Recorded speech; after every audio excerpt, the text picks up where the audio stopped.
Bon, ce que je vous propose, c'est qu'on puisse Commence. Ouais. commencer, oui, oui, pour pas dépasser les 14 heures. Bonjour à tous, merci à ceux qui sont connectés ce midi. Donc, comme je disais tout à l'heure, on enregistre la session et elle sera disponible ensuite sur le YouTube de la CPTS. Donc voilà, aujourd'hui, on vous propose un petit temps d'information à la fois sur des données sur l'antibiorésistance au national, mais aussi en local.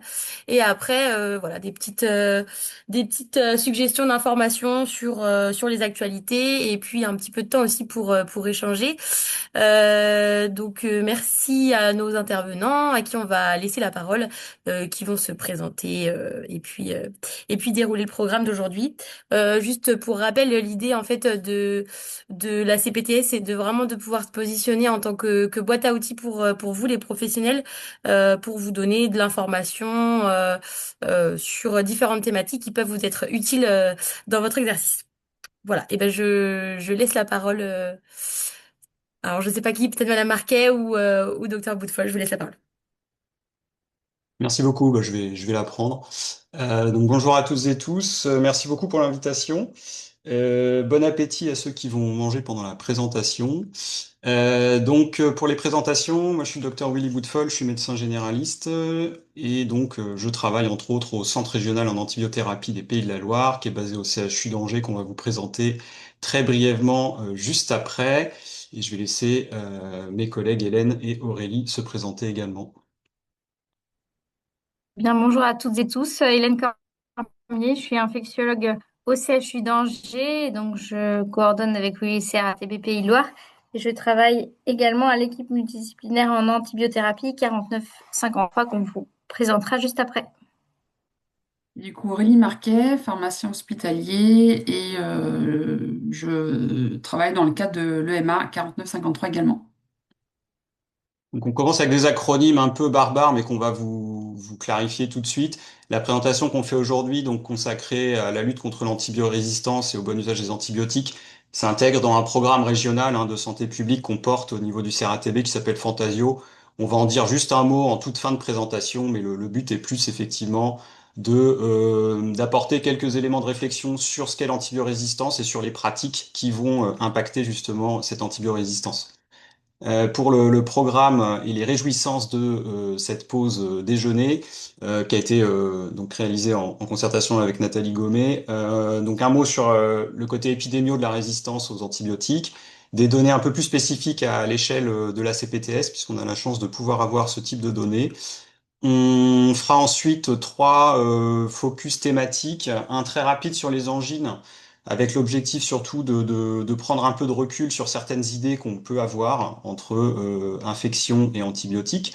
On aura un cas clinique otite qui s'attardera surtout sur les déterminants non cliniques de la prescription antibiotique, un petit focus cystite gravidique, et puis enfin un petit temps d'échange évidemment pour répondre à vos questions. On essaiera aussi entre chaque partie de laisser un petit peu de temps si on peut pour les questions. Donc n'hésitez pas, soit dans le chat, soit en levant la main pour intervenir. Un mot donc rapide sur ces structures qui sont quand même assez jeunes. CRATB, Centre régional en antibiothérapie. Donc chaque région a aujourd'hui un centre de ce type. Pour les Pays de la Loire, c'est une structure qui existe depuis mai 2021 et qui fait suite, pour ceux qui connaissaient, l'entité Medcal, qui existe depuis une vingtaine d'années et qui avait déjà en fait pour objectif de faire du bon usage des antibiotiques à l'échelle régionale. Et donc grosso modo, les missions, c'est sensibiliser et former les acteurs, tant professionnels de santé, prescripteurs ou non, mais aussi les usagers sur cette thématique du bon usage des antibiotiques, et donc d'avoir un rôle plutôt de coordination régionale pour mener à la fois des actions de santé publique, de la création d'outils, de la formation. Et donc le CRATB pilote les fameuses EMA que Hélène va présenter. Merci, oui, effectivement. Donc à une échelle plus territoriale, celle du GHT, on a donc les équipes multidisciplinaires en antibiothérapie qui ont en rôle premier d'effectuer du conseil individuel face à des situations cliniques qui peuvent vous poser souci, donc du conseil en infectiologie au sens large, pour lequel vous avez comme canaux donc la téléexpertise, Omnidoc sans doute que vous connaissez, et puis un numéro de téléphone sur lesquels on est joignable aux jours ouvrables toute la journée pour les avis urgents. En Pays de Loire, on a cette petite particularité là d'avoir une EMA bi-GHT Maine-et-Loire Mayenne, puisque comme vous le savez, on n'a pas de spécialiste infectiologue positionné sur le périmètre 53. On espère que cette situation va évoluer, peut-être une piste pour un collègue infectiologue qui pourrait se positionner à la fin de l'année, mais pour l'instant, il y a cette construction qui permet d'essayer d'apporter l'expertise aussi sur le territoire mayennais pour les avis.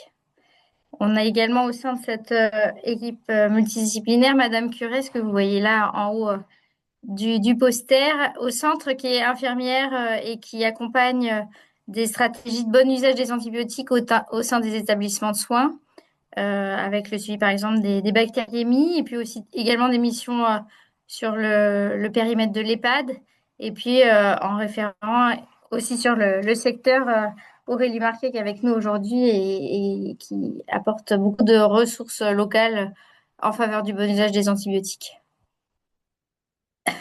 Donc l'idée, c'est effectivement d'être multisecteur, à la fois ES, médico-social et ville, et puis de toucher vraiment toutes les professions. Donc ça se voit aussi à travers la représentation des équipes.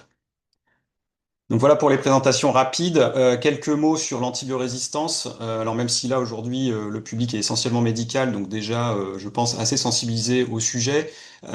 Juste pour rappeler que les bactéries n'ont pas attendu hein, les humains et les antibiotiques pour être résistantes. C'est un phénomène qui existe depuis la nuit des temps, mais qui peut parfois s'accélérer et se développer, notamment en contact avec certains antibiotiques. Alors, il y a beaucoup de facteurs qui vont entraîner la diffusion et la croissance de la résistance aux antibiotiques, mais c'est vrai que la prescription d'antibiotiques reste un des principaux facteurs, notamment sur lesquels on peut jouer. C'est ce qu'on appelle une pression de sélection, ce qu'on va revoir juste après. Et vous savez, comme moi, que tous les antibiotiques sont pas égaux et que des classes comme l'augmentin, les quinones ou les C3G sont beaucoup plus enclins à créer et sélectionner de la résistance que d'autres classes antibiotiques.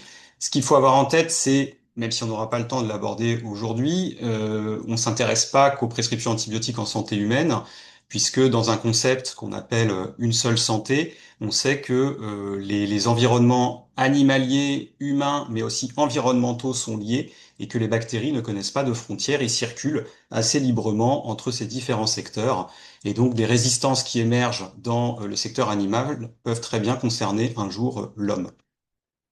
Pourquoi c'est problématique? Évidemment, bah, si on fait une infection avec une bactérie multirésistante, ce sera plus compliqué à traiter avec le recours à des classes enfin, des molécules de seconde classe, voire de troisième classe, avec souvent une moindre efficacité, qui vont augmenter aussi les taux d'hospitalisation et donc de complications liées à cette hospitalisation. Mais il faut aussi comprendre que notre système de santé moderne il est intimement dépendant hein, des antibiotiques puisque tous les actes chirurgicaux, tous les patients qui ont des pathologies sévères sous chimiothérapie, sous immunothérapie, sont très dépendants des antibiotiques. Et donc l'émergence de la résistance remet en question également le bon fonctionnement de notre santé moderne. Dans les leviers, donc on l'a dit, évidemment, bon usage des antibiotiques, c'est un des leviers principaux, mais il faut absolument pas négliger les aspects de prévention, puisque évidemment, une infection en moins, c'est une occasion évitée de prescrire un antibiotique. Et même si on n'abordera pas ces aspects-là, il faut bien avoir en tête qu'ils sont très importants, que ce soit à travers la vaccination, qui contribue in fine au bon usage des antibiotiques, ou aux aspects d'hygiène, tout simplement. Donc je passe assez vite puisque c'est des notions, je pense que vous connaissez, mais une chose que parfois on a du mal à saisir, c'est comment émerge et se développe la résistance. Il faut bien comprendre que l'antibiotique n'est pas la cause de la création de la résistance. La résistance, c'est un phénomène qui est génétique et naturel pour les bactéries. Et donc sur une population de bactéries, il est tout à fait normal que certaines développent au bout d'un moment, par le fruit du hasard, certaines résistances qui vont lui conférer un avantage par rapport à tel ou tel antibiotique.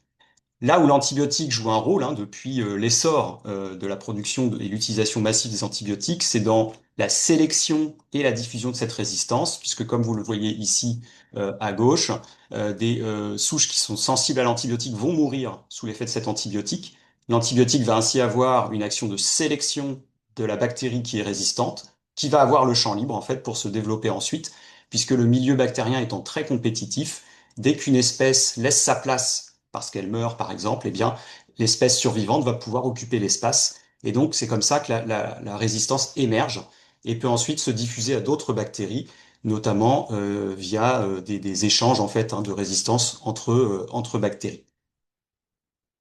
Pourquoi c'est important ce sujet? Là aussi, c'est des chiffres que vous avez sûrement vu passer, mais on estime aujourd'hui que les infections à bactéries multirésistantes tuent déjà plus que les accidents de la route en France. Et les projections dans les années à venir, s'il n'y a pas de changements radicaux, c'est que ça redevienne la première cause de mortalité dans le monde, avec un mort toutes les 3 secondes dans le monde lié à l'antibiorésistance. Évidemment, avec une hétérogénéité très importante, avec les pays en voie de développement qui paieraient le plus lourd tribut.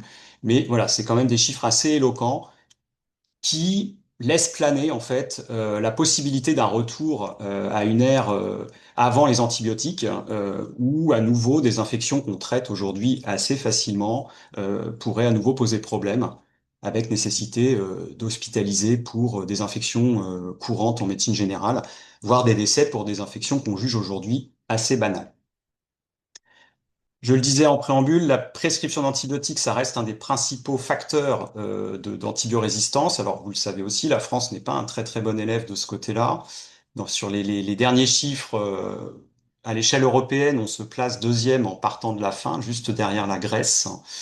Bon, c'est effectivement assez préoccupant. Néanmoins, pour tempérer peut-être un peu ces chiffres, sachez que en Pays de la Loire, on reste un peu plus vertueux que le reste de la France et on est même un peu mieux que la moyenne européenne. Néanmoins, malgré tout, on reste assez loin encore Is being recorded. des pays les plus vertueux comme les Pays-Bas, où les habitants en ville consomment quasiment 2 fois moins d'antibiotiques que la moyenne européenne. Et pourtant, il n'y a pas plus de décès là-bas. Alors, il y a évidemment plein de facteurs qui jouent, notamment culturels, mais c'est surtout pour souligner la marge de progression qui est encore très importante sur les prescriptions d'antibiotiques, notamment sur le secteur ville. Les chiffres de résistance à l'échelle de la région, alors étonnamment, on a des prescriptions qui sont assez importantes en France, comme je le disais. Pour autant, la résistance reste par rapport à d'autres pays européens plutôt bien contrôlée pour le moment. Alors parce qu'il y a d'autres facteurs que les prescriptions, comme je le disais en introduction, et notamment tout ce qui peut se passer au niveau de la prévention, de l'hygiène, du secteur animal et environnemental. Ce qui fait qu'on garde pour le moment, et notamment en Pays de la Loire, des taux de résistance, on va dire, acceptables, bien qu'ils nécessitent d'être surveillés. Vous voyez sur la ligne du dessus, donc la résistance de colis au C3G, et donc pour le département de la Mayenne, on est à 2,9% à domicile, ce qui est en dessous de la moyenne nationale. On sait qu'en EHPAD, les taux sont un peu plus importants, 4,5% pour les résistances de colis au C3G, ce qui reste 2 fois moins important que ce qu'on peut voir au territoire national. Même topo pour les quinolones, résistance de colis aux quinolones en ville, on est à 6% contre 10% au national. Et en EHPAD à 13% contre 14% au national. Donc des chiffres qui sont meilleurs que à l'échelle nationale. Il faut savoir que dans certains territoires français, on a des taux qui sont exceptionnellement hauts de résistance. Donc il y a là aussi une disparité très importante. Et vous pouvez avoir, par exemple, en EHPAD, pour colis, des taux de résistance au C3G qui atteignent 30% dans certaines régions, voire 40% pour les quinolones. Et vous pouvez imaginer du coup les difficultés de traitement que ça peut engendrer sur des traitements probabilistes d'infection urinaire, par exemple. Donc ça, c'était pour les données un petit peu générales. Je vais finir avec les données de la CPTS, et puis si vous avez des questions, on pourra les prendre avant de passer à la suite. Alors là, c'est d'autres indicateurs, parce qu'il faut savoir que les indicateurs, il y en a plein, plein, plein, et c'est parfois compliqué d'arriver à les recouper pour en dire quelque chose. Si on regarde le nombre de prescriptions, donc volume de prescriptions pour une population à l'échelle annuelle, vous avez ici les données pour la CPTS Pays de Laval, les données pour le département, pour la région, pour la France, et puis l'objectif qui est fixé par la stratégie nationale de lutte contre l'antibiorésistance. Donc, on va dire pas si mal quand même par rapport à la France, clairement. Pas si mal par rapport à l'objectif qui est fixé, si on veut être tatillon, un peu au-dessus de la moyenne départementale et régionale. Deuxième indicateur qui concerne votre territoire, c'est le ratio amoxicilline sur amoxicilline acide clavulanique. Donc grosso modo, est-ce que en termes de prescription, on utilise plus la molécule de première intention dans l'immense majorité des situations, donc l'amox versus l'augmentin qui n'est quasiment jamais de la première intention. On juge, enfin la stratégie nationale juge qu'il faut au moins 3 prescriptions d'amox pour une prescription d'augmentin, hein, ce qui est ici indiqué par le ratio supérieur à 3. Bah écoutez, parfait, sur le territoire de la CPTS et de la Mayenne plus généralement, ce taux est tout à fait convenable. Ici, on s'intéresse cette fois-ci à la population pédiatrique, prescription de tous les antibiotiques hein, à usage systémique chez les moins de 6 ans. Alors là, on n'a pas vraiment de référentiel au niveau national, mais on peut faire des comparaisons au niveau départemental et régional. Bon, un taux qui est un tout petit peu supérieur à la moyenne régionale. Et puis, toujours chez les enfants de moins de 6 ans, si on s'intéresse au C3G plus particulièrement, là aussi, on peut avoir quelques chiffres et on voit que sur la CPTS du Pays de Laval, peut-être un peu plus de prescription de C3G chez les enfants que au niveau régional.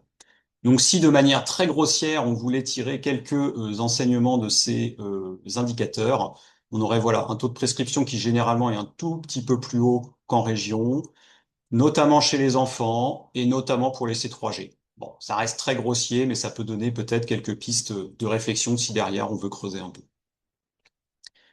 J'en ai fini avec les généralités épidémiaux et on va rentrer un peu dans le dur du sujet, sauf s'il y avait quelques questions avant. Je sais pas si Aurélie, dans le chat, tu vois quelque chose. Non, pas de questions dans le chat. Et je regarde les mains levées. J'en ai pas. Ok, Tu très peux bien. enchaîner.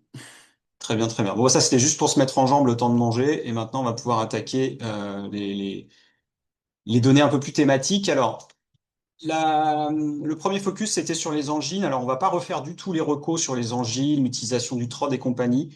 On voulait juste vous proposer un petit vrai-faux concernant les angines, qui est d'ailleurs voilà, valable aussi pour les pharmaciens si certains sont présents.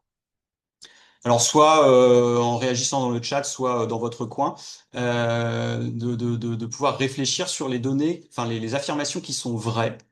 Concernant les angines, est-ce que la fièvre est en faveur d'une angine bactérienne? Tapez 1 si vous pensez que c'est vrai. Est-ce qu'on peut sans arrière-pensée utiliser un TROD angine pour rassurer un patient qui vient pour une pharyngite, qui est peut-être éventuellement un peu enquiquinant et on se dit qu'avec le TROD, il va pouvoir entendre raison? Est-ce qu'un tableau d'angine érythémato-pultacée avec un TROD négatif peut justifier une antibiothérapie en se disant, certes, bon, le TROD est négatif, c'est pas du streptoa, mais c'est peut-être une angine causée par un autre strepto et peut-être qu'il y a quand même un intérêt à le traiter. Est-ce qu'en cas d'angine bactérienne, il faut forcément une antibiothérapie pour guérir?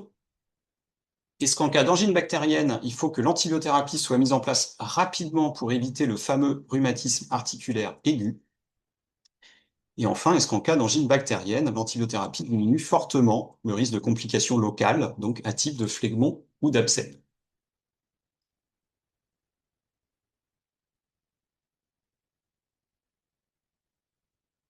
Je te laisse commenter, Aurélie, s'il y a des commentaires à faire. J'ai un nom dans le chat. Je ne sais pas si c'est tout nom ou si c'est juste pour répondre à certaines questions. Il y a peut-être un piège, effectivement. Tout nom. Tout non, Tout faux. tout faux. Bon, le glucose du déjeuner a fait son effet. Donc effectivement, dans cette situation, tout est faux. L'idée de ce vrai-faux, c'est de prendre un peu de recul sur parfois certaines idées reçues qu'on peut avoir. Bon, je vais passer assez vite sur les premières. La fièvre est en faveur d'une angine bactérienne, vous savez bien que non.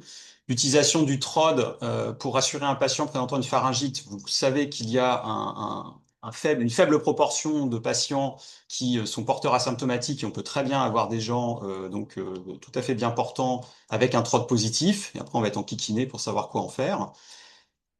TROD négatif, ça veut dire pas de streptoa. Ça veut pas dire pas de cause bactérienne. Ça peut effectivement être du streptocoque non A. Pour autant, seul le streptocoque A, en fait, a vraiment des implications en termes de complications et de contagiosité, pardon. Et donc, seul le streptocoque A justifierait une antibiothérapie. Je mets à part hein, les angines de Vincent et les trucs un peu plus rares. Antibiothérapie indispensable à la guérison en cas d'angine bactérienne, non, puisque la guérison est l'évolution naturelle hein, d'une angine même bactérienne. Donc c'est la règle. La plupart du temps, ça guérit sans antibiothérapie. Le fameux rhumatisme articulaire aigu, alors d'une part, le rôle de l'antibiothérapie dans la diminution de l'incidence du rhumatisme articulaire aigu est assez discuté et discutable. Probablement tout un tas d'autres facteurs, notamment le développement de l'hygiène hein, qui a fait chuter ce taux-là. Et donc, même si l'antibiothérapie semble avoir un petit rôle, il n'y a pas d'urgence à instaurer un traitement pour éviter la survenue du RA. Et puis enfin, pour les complications locales, oui, l'antibiothérapie joue un rôle, elle diminue un peu hein, le risque, mais en fait, on estime, alors c'est toujours prendre avec des pincettes comme type d'étude, mais ça donne un ordre d'idée, qu'il faut traiter 4000 patients qui ont une angine à streptoa par antibiotique pour éviter un seul abcès, un seul phlegmon. Donc on peut pas dire que le rationnel soit d'éviter les complications. En tout cas, le rôle de l'antibiotique, il est relativement modeste dans cet objectif-là. Donc, juste cette diapo, en fait, pour amener à réfléchir quand on a des recommandations qui nous disent de traiter de telle ou telle manière, c'est en fait pourquoi elles sont établies, ces recommandations, avec quel objectif. Et c'est assez intéressant de voir que dans les angines à streptoa, bah, c'est pas pour éviter les complications à distance comme le RAA, puisque c'est quasiment plus présent sur les territoires, enfin en tout cas pour les pays développés. C'est pas non plus pour la prévention des complications locales, puisqu'elles sont rarissimes, que le rôle de l'antibiothérapie est très modeste, que ça peut très bien survenir sous antibiothérapie, bref, que l'antibiotique est relativement négligeable dans cet objectif-là. Et que le seul rationnel, c'est d'une part de diminuer un petit peu les signes cliniques. Bon, on gagne 24 heures, c'est pas non plus exceptionnel. Et surtout la contagiosité. Et en tout cas, la stratégie française, c'est surtout pour permettre aux enfants et donc aux parents de retourner plus vite en collectivité et donc d'éviter des jours enfants malades, des arrêts de travail prolongés. Donc c'est ce qui a poussé d'autres pays à faire d'autres choix, hein, et vous savez peut-être qu'en Belgique, par exemple, ils ne font plus de TROD. C'est ce qui a poussé aussi le CNGE à se questionner sur l'intérêt de continuer la stratégie avec TROD. Alors le but aujourd'hui n'est pas de dire il faut arrêter de faire des TROD, c'est pas du tout la question. On reste bien sûr aligné avec la stratégie proposée au niveau national. C'est juste pour prendre un peu de recul et se déstresser un petit peu en se disant que si finalement on rate une angine bactérienne à Streptoa, c'est pas la fin du monde et que en cas de doute, l'antibiothérapie est probablement à éviter dans un premier temps et on se laisse un petit peu de temps, quoi. Tout ça rejoint la thématique un peu plus générale des idées qu'on peut avoir sur le rôle de l'antibiothérapie dans la prévention des complications dans les infections ORL. Et donc là, on n'aura pas le temps forcément de tout aborder, mais sachez qu'on a un document qui essaie de quantifier un petit peu justement le risque à ne pas prescrire, qui, comme vous l'avez compris, est quand même souvent très modeste. Et donc, il y aura le lien dans le diaporama pour accéder à ce document qui traite de la rhino, de l'otite, de la sinusite et de l'angine.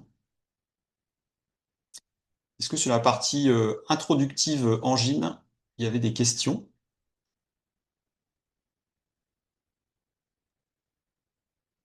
Alors, pas de questions dans le chat, pas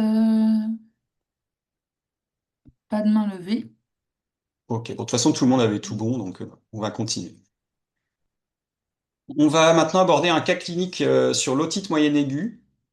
Alors là aussi, on refera pas un tour complet des recos, c'était pas l'objectif.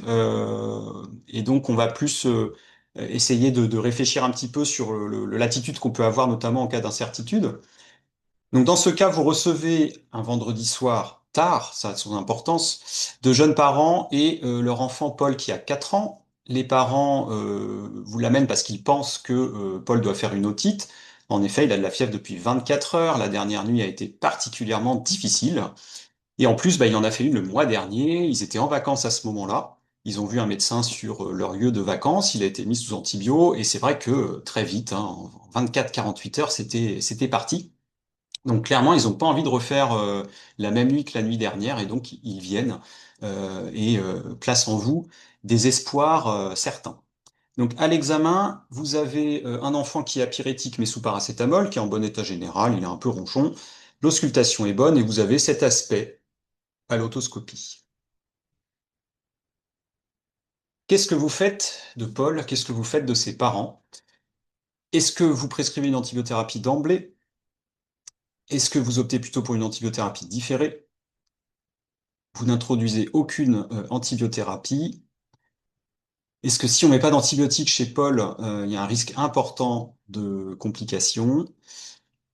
Est-ce que dans cette indication précisément, les céphalosporines orales sont autant, voire plus efficaces que la MOX? Et est-ce que malgré tout, vu l'aspect un peu moche du tympan, il faut quand même le recontrôler à 1 mois? Pareil, je vous laisse soit répondre dans le chat, soit réfléchir de votre côté.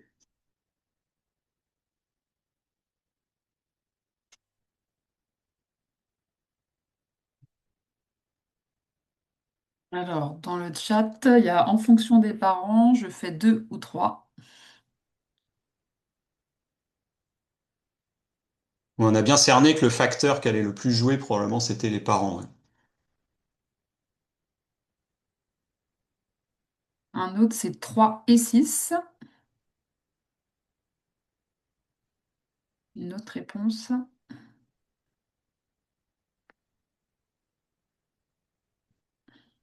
Ok. Donc on va avancer. Alors effectivement, l'attitude 2 et 3 sont tout à fait légitimes et comme ça a été très justement dit, ça dépendra beaucoup des parents qu'on a en face, de leur degré de tolérance, de leur capacité à comprendre éventuellement les informations fournies. Les autres étaient fausses et on reviendra sur la 6 tout à la fin. Alors, ce cas-là, qui est banal, hein, qui est du quotidien et qui semble hyper simple si on s'en tient uniquement aux recommandations, est en fait un petit peu plus complexe que ça dans la vraie vie. Si on regarde les recos, c'est simple. C'est un enfant de plus de 2 ans, il a une otite. Bon, toujours, on peut toujours discuter sur l'aspect du tympan. Est-ce que c'est une vraie OMA? Est-ce que c'est pas une vraie OMA? Bon, dans la vraie vie, voilà, on a cet aspect-là. Qu'est-ce qu'on en fait? Même s'il avait une OMA, plus de 2 ans, symptômes modérés, il tolère bien. Donc normalement, c'est pas d'antibiothérapie et réévaluation à 48-72 heures si aggravation. Et évidemment, comme toujours, ça tombe le vendredi, donc la réévaluation du dimanche, c'est quand même pas évident. Dans la vraie vie, en effet, il y a tout un tas de choses qui, même si initialement vous avez prévu de ne pas prescrire un antibiotique, vous serez d'accord avec moi qu'il y a certains éléments du discours des parents, de l'histoire de cet enfant qui vont venir titiller un petit peu vos neurones et semer peut-être un peu le doute dans votre attitude.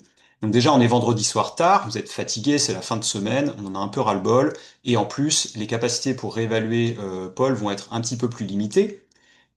Autre chose, les parents suggèrent un diagnostic, ils vous l'amènent parce que selon eux, ils doivent faire une otite. On vous suggère un diagnostic. Déjà, ça va vous mettre en porte-à-faux par rapport à vous-même et vos propres convictions et votre propre certitude. Ils ont passé une nuit atroce. Ça, c'est quand même compliqué. On met en avant une certaine souffrance de la part des parents. Ils cherchent une solution radicale. Et puis, il a déjà fait des otites. Et puis, eh ben, c'était les mêmes symptômes d'après les parents. Et puis, à ce moment-là, il y avait eu un antibio et ça avait super bien fonctionné. Donc, assez logiquement, ils se disent, tableau identique, il faut un antibio.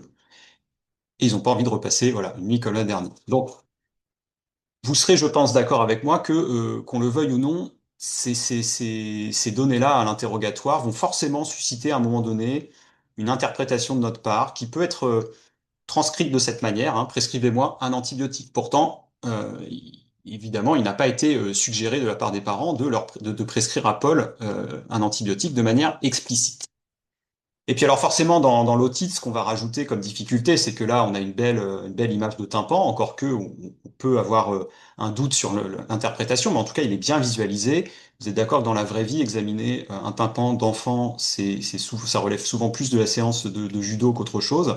Et si vous rajoutez donc à ces éléments de discours l'incertitude diagnostique liée au fait qu'on a mal vu le tympan, on va rajouter tout un tas de choses. Et s'il faisait une complication, si je passe à côté d'une otite et qu'il se passe un truc dans le week-end, je peux pas le réévaluer, on va me le reprocher, etc.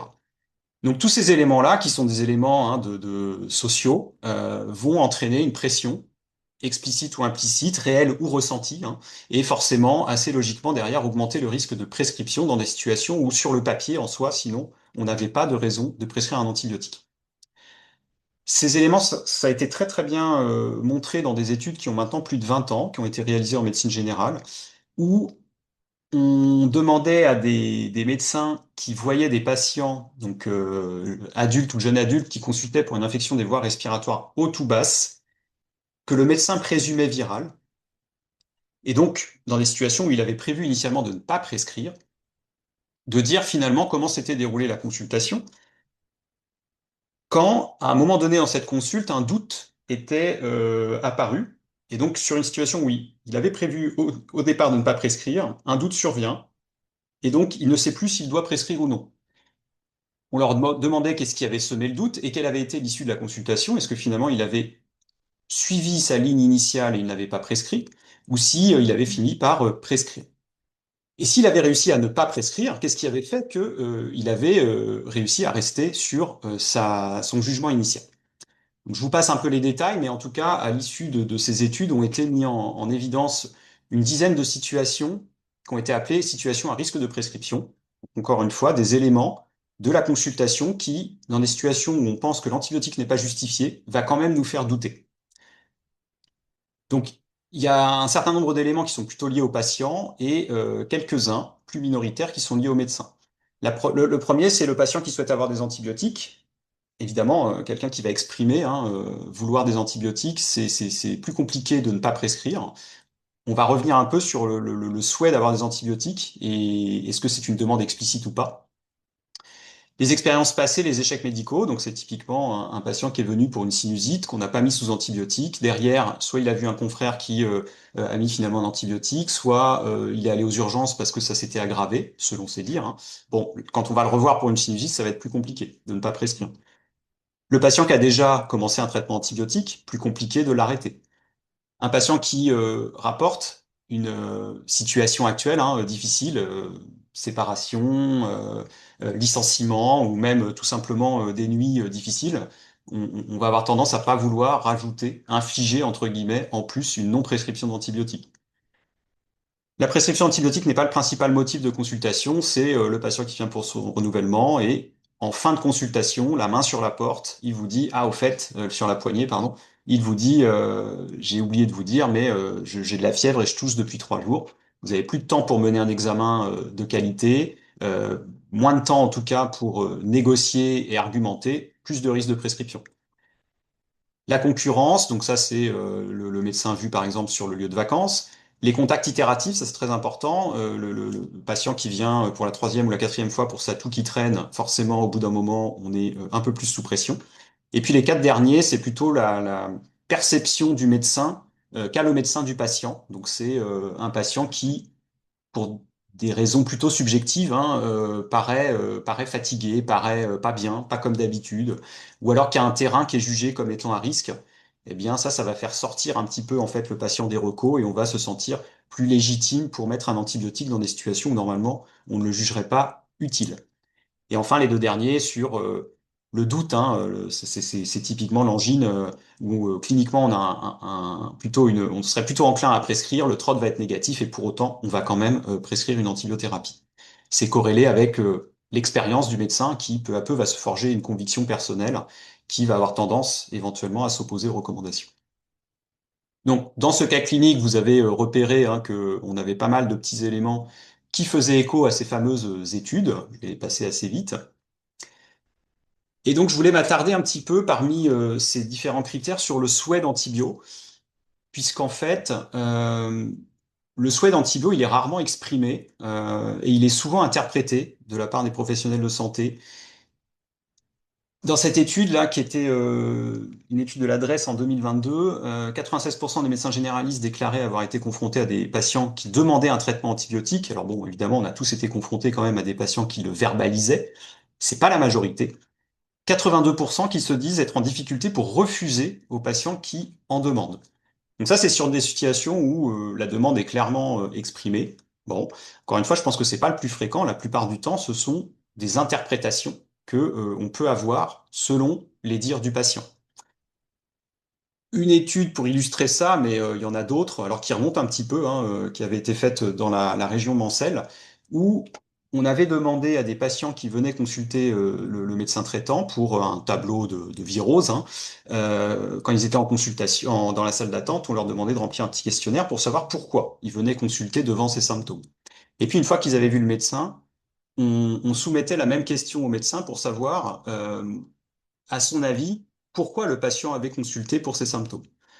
Donc, je vous passe un petit peu les détails, mais grosso modo, on voit qu'il y a une surestimation de l'attente des antibiotiques. Les médecins ont plus facilement tendance à dire, devant ces symptômes, le patient vient me consulter pour avoir un antibiotique, alors que c'est pas, alors de manière déclarative, hein, bien sûr, le souhait principal du patient. Donc, il faut peut-être qu'on fasse attention sur l'interprétation qu'on peut avoir du souhait d'un antibiotique quand les patients viennent nous consulter pour des symptômes de virose. Ça amène la question également de pourquoi finalement le patient consulte. Alors dans cette étude toujours, c'était pour guérir plus vite, ce que nous-mêmes on peut interpréter comme une demande d'antibio, mais en fait c'est pas forcément le souhait initial du patient. Éviter que ça s'aggrave. Donc là, il y a tout un aspect éducatif hein, et prendre le temps d'expliquer les choses aux patients. Et puis être rassuré, atténuer les symptômes. En tout cas, voilà, l'antibiothérapie n'est pas mise au premier plan du motif de consultation par le patient quand il vient pour des symptômes évocateurs d'une maladie infectieuse. La même chose, enfin voilà, le fait de savoir pourquoi finalement les patients consultent. Donc pas souvent un antibiotique, mais quand ils expriment ou quand ils pensent en tout cas, quand ils attendent un antibiotique, qu'ils l'expriment ou non, pourquoi l'attendent-ils? Il y a aussi là toujours des fausses croyances qui traînent depuis une vingtaine d'années et qu'on n'arrive pas à faire progresser. On attribue, hein, enfin les patients attribuent aux antibiotiques des vertus miraculeuses. Hein. Ils pensent vraiment que bah voilà, ça va guérir leur enfant de l'otite en 24 heures et qu'ils vont pouvoir bien dormir hein, tout de suite, qu'ils vont pouvoir être en forme pour leur journée de travail demain, etc., etc. Donc ça, c'est une bonne proportion qui prête aux antibiotiques ces vertus-là. Le rôle de la collectivité, on l'a évoqué avec l'angine, mais il y a une pression très forte hein, des crèches, des professionnels de la petite enfance pour une consultation auprès du médecin traitant en cas de virose, avec l'idée que il faut un antibiotique pour revenir en collectivité. C'est le cas pour les conjonctivites, c'est le cas pour d'autres tableaux, et ça entretient finalement aussi dans l'esprit des parents le fait que pour que l'enfant soit en collectivité quand il a une infection, il lui faut un antibiotique. Le fait d'avoir des vertus sur voilà en tant qu'antidouleur par exemple ou pour faire baisser la fièvre, hein. Un tiers des patients pensent que si on fait plus de 3 jours de fièvre, c'est qu'il faut un antibiotique. Et puis il y a un rôle plus social que je n'aurai pas le temps d'aborder, mais quand un patient va chez le médecin et qui revient le lendemain au travail en disant bah il m'a examiné, il m'a rien donné, c'est pas la même chose que s'il peut dire j'ai eu un antibiotique ou tout de suite d'un point de vue social, il est légitimé dans son rôle de patient et ça légitime ses symptômes. Et puis le reste, voilà, éviter que ça s'aggrave, éviter une surinfection ou tout simplement être rassuré.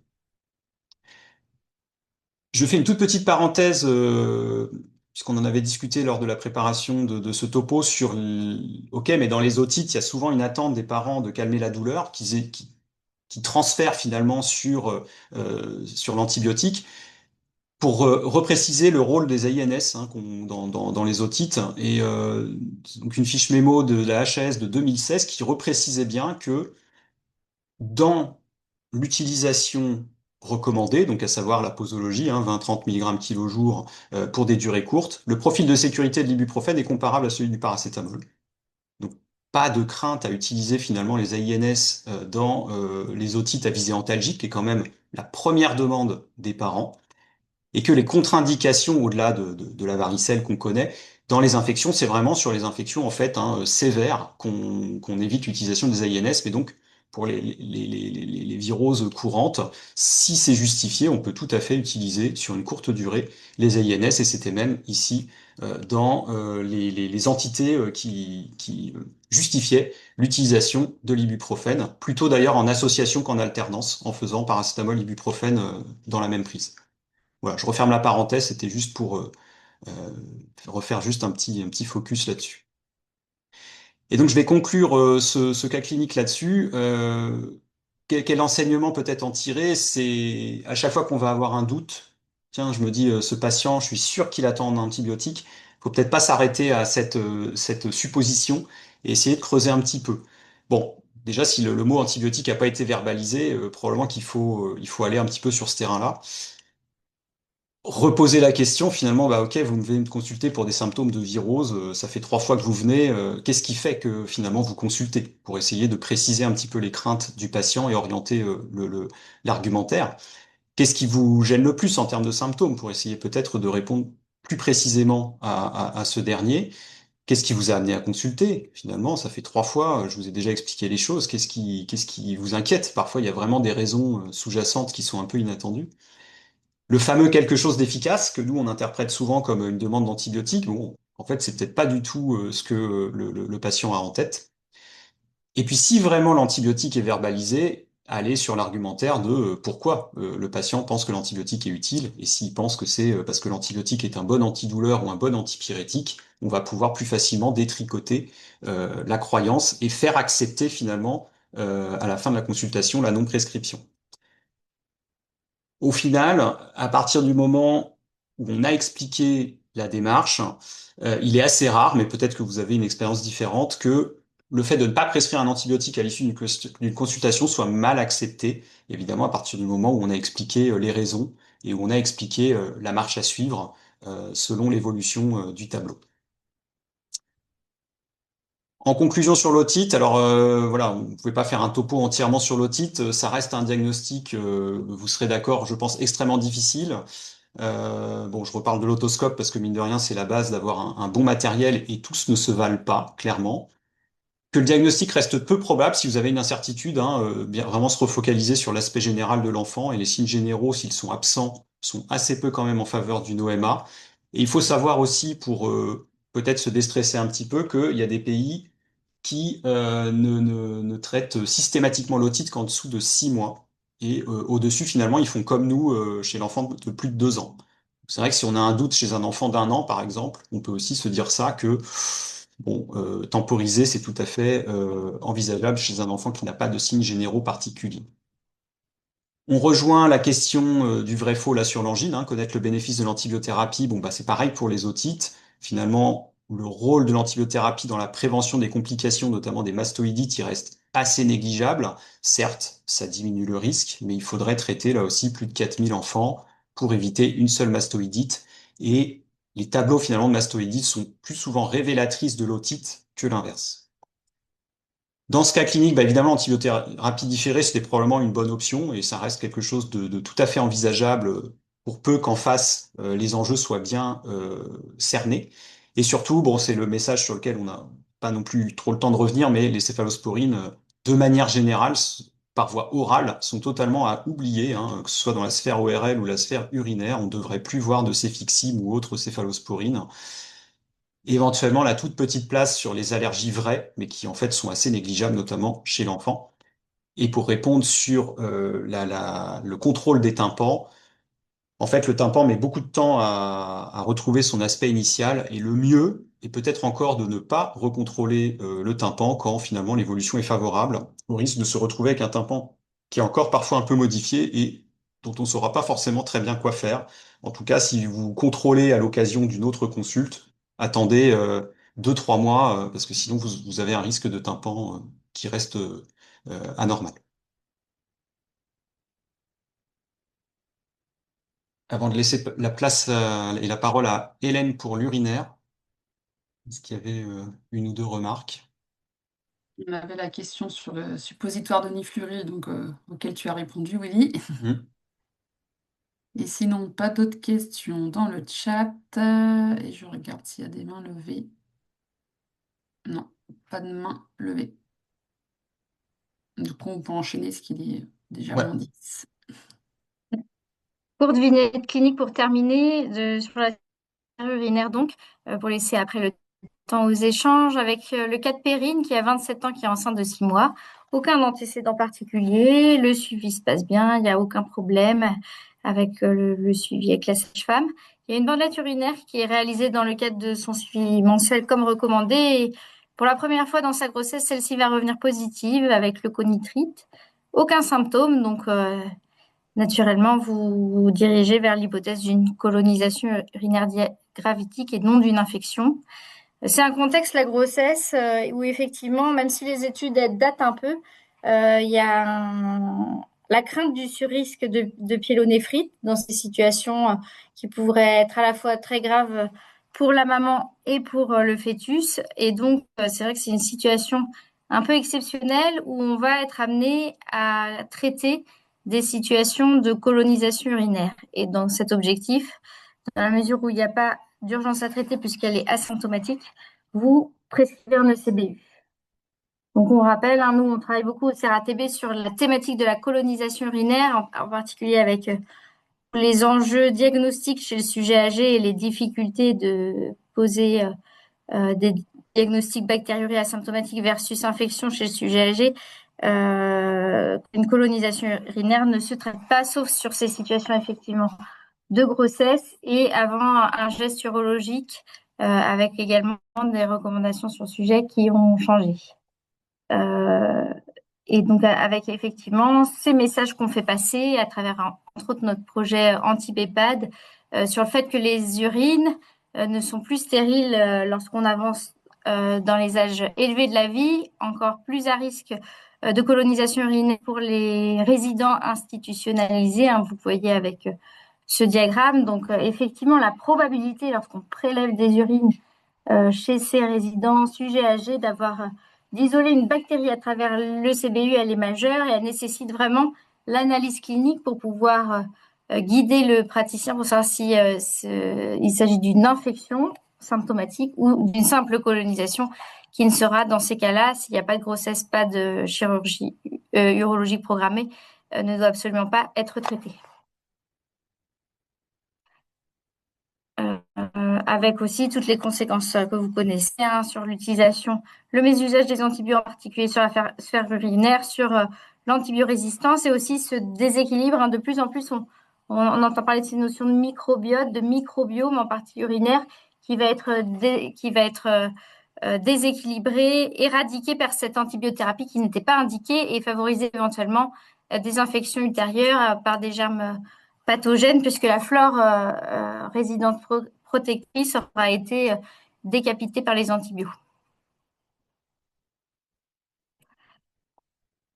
Donc, on continue toujours sur ce cas de périne. Donc, vous avez attendu les résultats de l'ECBU pour essayer de proposer le traitement de cette colonisation urinaire avec l'antibiothérapie la plus adaptée possible. Et vous recevez donc ce résultat avec l'identification d'un Escherichia coli et l'antibiogramme qui vous est proposé à droite de la diapositive. Donc, les propositions que nous vous faisons. Une surprise à la réception de l'antibiotique parce que vous ne voyez pas l'amoxicilline, alors que c'était un petit peu ce que vous aviez en tête de positionner en première ligne. Au regard des CMI qui vous sont rendus, vous voyez que celle du céfexime est assez favorable et que vous seriez plutôt tenté vers la prescription de cet antibiotique. Vous retenez dans ce contexte de colonisation urinaire qu'aucun antibiotique n'est indiqué ou vous traitez et vous retenez qu'il faudra contrôler le CBU dans une dizaine de jours après la fin du traitement. Si on numérote 1, 2, 3, 4, quelles seraient vos propositions ou à main levée ou dans le chat si vous souhaitez répondre?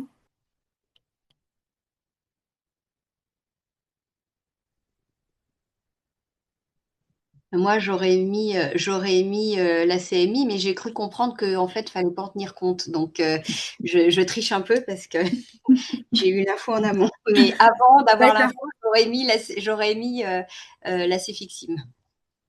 D'accord. C'est peut-être à travers les échanges avec Willy déjà que vous aviez pu Voilà, c'est ça.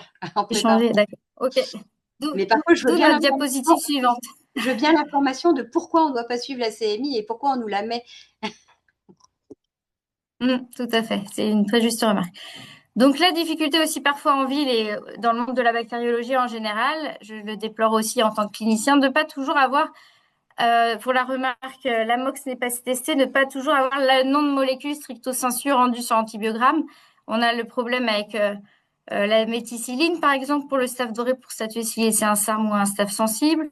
L'ampicilline, finalement, vous voyez, c'est l'AMOX. Donc, il y a une interprétation et une connaissance à avoir pour interpréter ces antibiogrammes. Et quand on n'est pas bactério ni infectiologue, c'est vrai que je trouve que c'est pas forcément toujours très simple. Les CMI, c'est un vrai sujet que je ne connaissais pas avant de travailler sur le périmètre ville. Ça a effectivement pas d'intérêt pour nous guider. Les recommandations sont construites et hiérarchisées de façon à nous guider vers les antibiotiques les plus efficaces possibles, avec la bonne pénétration dans la sphère qui est visée. Et en aucun cas, elles vont nous permettre de définir quel sera l'antibiotique le plus adapté pour cette situation. En d'autres termes, si sur l'antibiogramme, il vous est rendu sensible, vous pouvez tout à fait, vous aurez des données de bactéricidie qui permettent totalement de l'utiliser.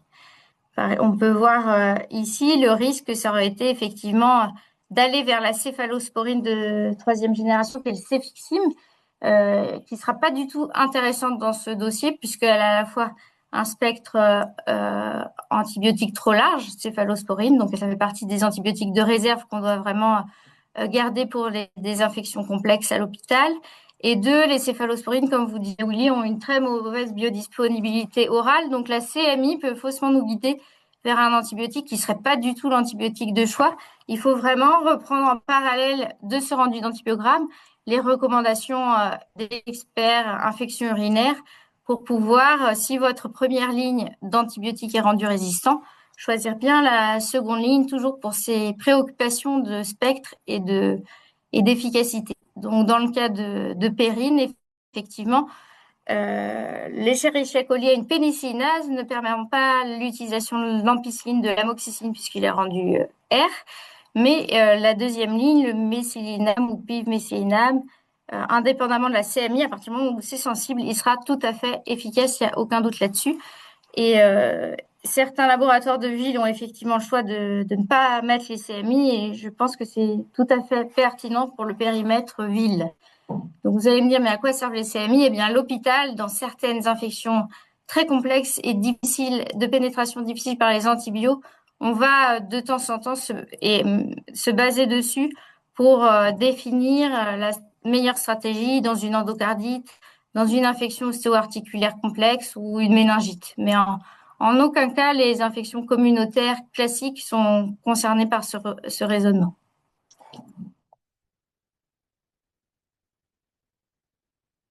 Et justement, les recos, eh bien, les voici. Donc, et mise, je trouve qu'en France, ce qui est intéressant quand même, c'est que même si parfois elles sont un peu complexes dans la hiérarchisation des choix d'antibiotiques, où on a beaucoup de propositions possibles, mais elles ont le mérite de les hiérarchiser. Donc, c'est tout l'intérêt de disposer d'outils comme Antibioclic en ligne, les mémos, qui vous permettent, face à un rendu d'examen microbiologique antibiogramme, de pouvoir hiérarchiser, je le répète, indépendamment des SMI, votre choix d'antibiotiques. Et donc, pour Périne, comme je l'ai dit, il fallait partir sur le pivmésinam pour pour traiter cette colonisation.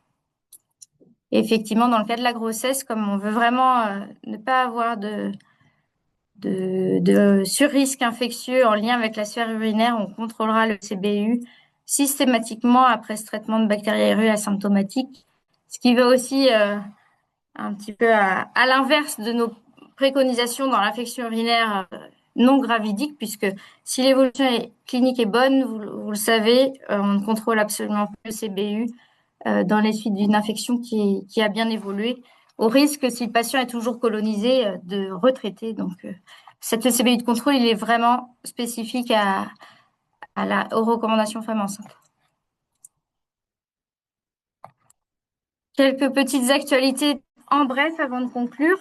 On attend la parution, même si au cours des derniers congrès, on a eu quelques informations. Willy participe au groupe de travail. Ça va être quand même une certaine révolution du traitement des infections urinaires masculines communautaires de l'adulte. Vous savez que en France, on avait un peu ce dogme, toute infection urinaire masculine inclut une infection prostatique qui doit être traitée par des antibiotiques qui pénètrent bien dans la prostate, qui sont souvent large spectre comme fluoroquinolone et Bactrim.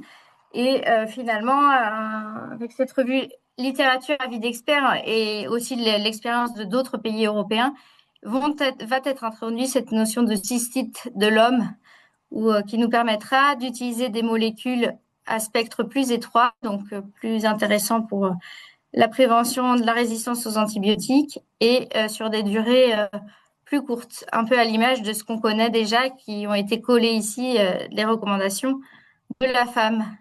Donc chez l'homme, ça c'est toujours une recommandation qui existait déjà. On diffère l'antibiotique au résultat de l'ECUC, c'est possible si le patient est pas grave et pas trop symptomatique.